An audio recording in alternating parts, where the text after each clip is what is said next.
Amukulu. Esebo. Ngabe bitata. Bitalo nnyo tuli mu nnaku ey'abannaffe okufiirwa oba okufa. Kugamba abafudde we bali n'abalamu tukyabayina naye nabyo tukyasaba Allah abenga abasumulula tulabe oba badde engulu kwa bali mu bulumi bw'amaanyi. Yavudde ku kisoko tulambulemuuko engeri gye akabenje kano gye katuuseewo. Wesinza kumanya kwesabadde mu motoka yaabwe nabadde nze ngenze TZ nga gye nabadde nkoledde eggulo naye nafunye message nga bakagwa bwe bati ne banoonya mu ssimu yaabwe ku ssimu ezo ezakubidde olina nkubira ngamba bano bamanya ab'essimu eno nti bafunye akabenje ne bu video batandika obusindika wabaddewo manager wa Ndugga n'Endugga be basobodde okutuuka ku budde obwo okubataasa kubandooza bo badde babavaako emabega. Kale ne bambuulira buli kimu nga bwe kibadde nenkiwulya mu ka video nenyongera okufollowinga buli kimu nga bwe kibadde kijja tutambulako okulanga ntuuseeko wano emulago nensanga ng'ate bamaze okutwala omulambo gwa Lady Grace bamugjeewo n'abalala abafudde babatutte naye nga kirabika bano kyalimpawo ambulance emututte bamucekinge okugulu kuno okuba kwakutuse ne mu kifuba alumizibwa betegereze obulumi buliridda wa kiki kyagize waliwo omuganda walaga fire ye omulala naye abadde asiba kiveera gye tugenda okukolera oba gye tuba tukoledde oyo ye gwe gubadde omulimo gwe oyo ye akataago bakajjeemu afunye obuzibu ne bakajjamu kubanga akataago kadde kafudde baga amawugwe gayingiddemu omusaayi bamaze okumulongoosa ye waali wano emulago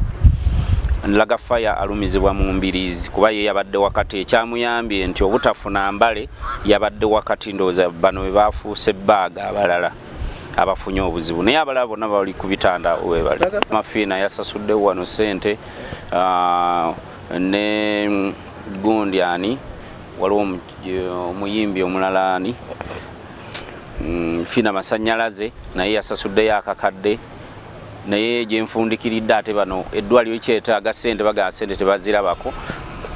ze basonze simanyi oba zirazeewa kubanga bano bagamba nti ate tebalina ssente abaliwo n'abafamire abooluganda n'abamuliko bagaa ssente teziriiwo ate abasawo basaba ssente kati nembuuza ze basonze miliyoni oba ebbiri ze mpuliddeko zirazeewa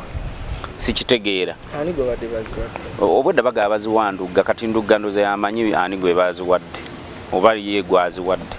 naye bo obwedda bagaa baziwandugga gempuliddeko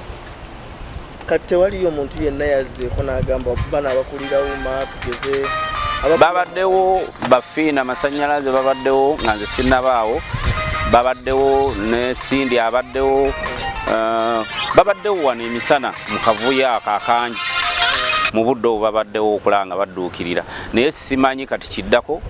kuba nze njaga kuva wano ngenda ate Lady Grace gye bagenda omuziika. Baka kagamba at least akalaga okusasira keri family ya Lady Grace wamu n'okukungulu baka nsasira family eyo kubanga Lady Grace abadde alabirira maama we yabadde omusaale ku maama we bambi nga akasente kakola kalabirira abaana be ne maama we naye kibi nnyo era maama ali mu nnaku nnyo ku lwekyo mpuliddeko ate mpozi ono gundi walaga fire jjajja walaga fire bamubikidde nti abaana bo bagudde ku accident bafudde naye afudde jjajja walaga fire omuyambi wa gundi walimpa naye afudde kati byebikyali awo accident erese obuzibu mu buli nsonga eno bitono nnyo ko byo tuliko byo badde omanyi ku Lady Grace nga umuyimbi era nga Lady Grace kye mumanyiko Lady Grace nze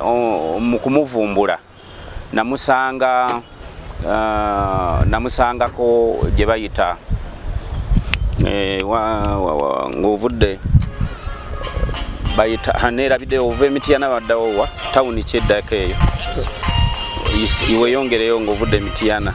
Mubende kye mumanyiko nti namusanga Mubende nga tanafulumya luyimba layira ne musanga nga ina kampuni gyakolamu zino ze abo abatambulira ku bbaasi abo abawala bwe batyo naye nga alina talenti ye ne nga ali ku lubalaza akaaba kyenjijukira ne mubuuza Red Great nga simumanyi nti Red Great sembuuza maama kiki muwala kiki wacho okaaba nangamba nti ono manager tutabuse kati awusamanya ebyali bagatta ne manager we bali batambula oba kyali ki oba yali boyfriend oba ki ne mugamba mutabuse ate kiki wacho oli wabweru nangamba anti ansibidde ebweru anganya okwebaka ne mukwata ne mugaa agenda osule mu bawala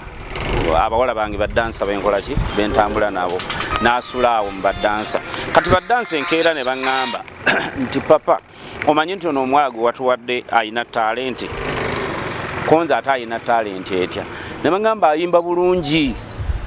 konza ayimba bulungi nti tuba tuli mu motoka ne tumugaa kale katumutwale ng'ayina obuyimba bwe bwayimba naye nga tetumanyi kikyali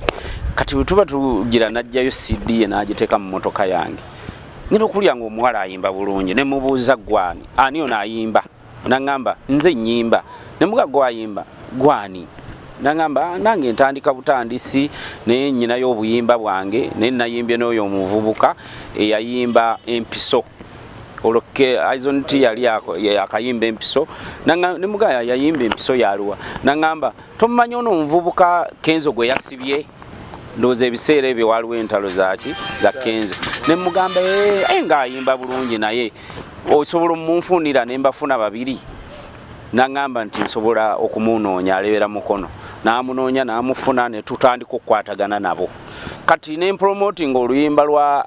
Laira nga buli wenteeka oluyimba lwange baluyitanga film sita nga wenteeka n'olwaki eyo yonna mu byalo paka we najja ku Bukedde nekolebwa video olwo bafunyeyo waliwo manager gwe bali bafunyaawo abakoledde video abagasse ne tubampa video nenjiteeka ku Bukedde TV ne kuba buli wamu kuba buli mukozi gwe nakolanga naye nga mugamba abo baana bange bakole ki awe twatandikira okukwatagana na Ezasondedwa wamu ne Laira kakati ate ntabwe neeva mu bulonki bwabwe bali bayina okugabana ne baawukana bwe baayawukana ono nadda walala n'ono nadda walala ngenda okuwulya nga Ezasondedwa azze mu Yigozi ewa Lutaaya ngenda okuwulya nga n'ono azze ewaani ewayiga kakati ebiseera bino abadde nga ayimba yekka buli omu ayimba yekka mu bulamu bwe obw'okunsi kyekyo kyemumanyiiko nti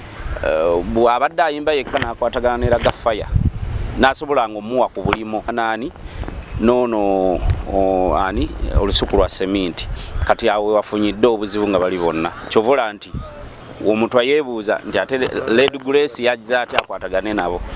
babadde baagatta omulimu wakati waabwe